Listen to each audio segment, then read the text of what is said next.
Me voici devant ton trône, Seigneur Jésus. Le cœur fléchit devant ta présence. Tu as promis ce réveil dans mon pays, le Gabon. Seigneur, c'est le temps que tu descends et te manifestes, Père. Je t'en supplie, ma nation a besoin de toi, Seigneur. L'église du Gabon a besoin de toi. L'église du Gabon a besoin de ce réveil, a besoin de ces chants. Shalom, shalom à tous. Soyez les bienvenus dans l'émission spéciale Shalom Show, présentée par votre serviteur Daniel Mabélé. Alors, je suis très content encore d'être avec vous cet après-midi, ou bien ce matin. Ça dépend à l'heure à laquelle tu recevras ce message. Alors, je ne vais pas être long. Je verrai peut-être dans les 4 à 5 minutes, ou bien moins ou bien plus. Je me laisse conduire par le Saint-Esprit. Mais j'aimerais nous dire quelque chose. Concernant un peu Elohim, Jéhovah, le Créateur, tous ceux noms qu'on lui donne. Mais il y a une personne, lorsqu'il viendra sur la terre, il va nous révéler la facette de ce dernier comme étant le Père, comme celui qui a de la compassion, de l'affection pour ses enfants et désire les sauver. Notamment, Jésus viendra mettre en évidence cette partie-là de le Créateur comme étant le Père de toute créature et de toute la création. Et la Bible déclare que Dieu a tant aimé le monde qu'il a donné son Fils unique, afin que quiconque croit en lui ne périsse point, mais qu'il ait quoi?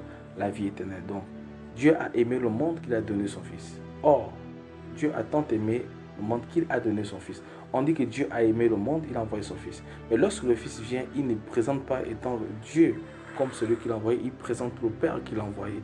En fait, le but de Christ sur la terre, c'était de pouvoir présenter les hommes le Père, afin que l'homme puisse avoir une communion avec le Père, et que le Père et lui puissent former un comme le Fils est un avec le Père.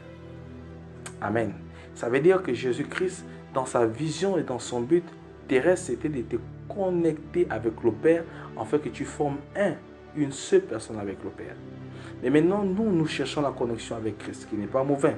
Mais la première connexion que nous devons développer, c'est la connexion entre un père et un fils. Entre un père et un fils. Je reprends, entre un père et un fils. Parce que Christ est le fils, mais il n'est pas le père. Mais lorsque tu développes la connexion entre le père, ça veut dire que le fils et toi, vous serez déjà connectés. Pourquoi? Parce que la première connexion, c'est le père. Le père est le géniteur. Le père est le constructeur.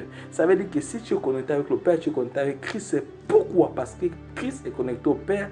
Pourquoi? Parce que le père est le géniteur. Est-ce que quelqu'un me comprend très bien ce que je suis en train de dire? Et lorsque nous nous connectons à Dieu, nous sommes connectés à Christ. Pourquoi? Parce que Christ est relié au Père. C'est à cause de ça qu'il va dire dans le livre de Jean chapitre 17, verset 3. Or, la vie éternelle, c'est qu'ils te connaissent, toi, le seul vrai Dieu et celui que tu as envoyé, Jésus-Christ. Alléluia. C'est pourquoi, mon frère, ma soeur, recherche à connaître qui est Elohim. Pourquoi tu existes? Recherche à connaître Dieu, la volonté de Dieu, le désir de Dieu, la pensée de Dieu. Et lorsque tu vas comprendre et connaître ces choses, la gloire de Dieu va se manifester dans ta vie et ce serait extraordinaire. Je dis bien extra et ordinaire. Ça veut dire que ce serait quelque chose de très fort et ça sortira de l'ordinaire. Alléluia. Ça sortira énormément de l'ordinaire. Pourquoi? Parce que les mots ne seront expliqués ou bien détaillés ces choses que tu auras vécues avec le roi de gloire. Alléluia. Avec le roi de gloire. Alors mon frère, Jésus est venu nous révéler le Père. Développons, n'est-ce pas, cette communion avec le Père. Et lorsque nous allons développer la communion avec le Père, nous serons efficaces dans notre service et dans la relation avec les frères et les sœurs partout dans le monde entier. Alors je te laisse avec cette réflexion. Connais-tu vraiment le Père? Sinon, cherche à développer cette relation avec le Père. Parce que la vie éternelle, c'est que tu puisses connaître le Père. Et c'est lui qui le Père a envoyé, Yeshua HaMashiach.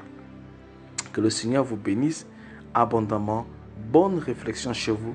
C'était votre serviteur ici, Daniel Mabélé, dans votre émission Shalom chez vous. À la prochaine. Amen.